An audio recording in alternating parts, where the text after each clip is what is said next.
Hello दोस्तों, आज हम आपको कंस वध कथा सुनाने जा रहे हैं, जो हिंदू धर्म के महान ग्रंथों में वर्णित एक प्रसिद्ध कथा है जो श्री कृष्ण के जीवन से जुड़ी हुई है। ये कथा भागवत पुराण और विष्णु पुराण जैसे ग्रंथों में मिलती है। तो आइए सुनते हैं कंस वध की पौराणिक कथा। कंस मथुरा का राजा और अत्यंत निर्दयी, क्रूर और अधर्मी था। वो अपनी बहन देवकी से बहुत प्रेम करता था।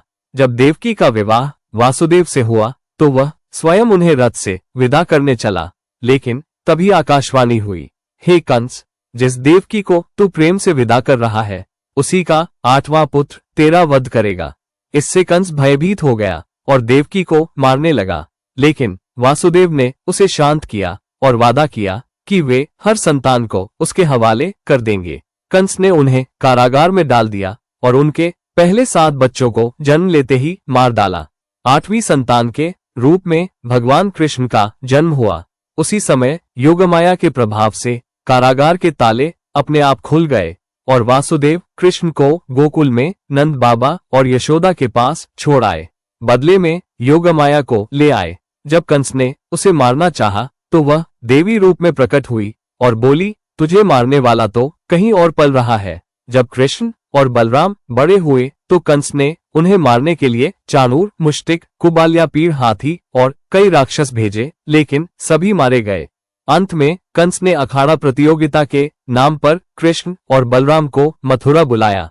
अखाड़े में पहले बलराम ने मुष्टिक को मारा और कृष्ण ने चाणूर को। फिर कृष्ण ने क्रोधित होकर कंस की ओर देखा। कंस डर से सिंहासन छोड़ भागा, लेकिन कृष्ण ने उसे पकड़कर बालों से घसीटते हुए भूमि पर गिराया और उस पर चढ़कर मुक्कों से उसका अंत कर दिया। कंस का वध होते ही मथुरा के लोग आनंदित हुए। कृष्ण ने अपने माता पिता देवकी और वासुदेव को कारागार से मुक्त किया और अपने नाना उग्रसेन को पुनः राजा बनाया। कंस वध की कथा केवल एक पौराणिक कहानी नहीं है, बल्कि यह कई गहरे नैतिक और आध्यात्मिक संदेश देती है। कथा का मुख्य संदेश है कि अधर्म चाहे कितना भी बलवान क्यों न हो, उसकी हार निश्चित है। कंस जैसा अत्याचारी राजा भी ईश्वर के न्याय से नहीं बच सका।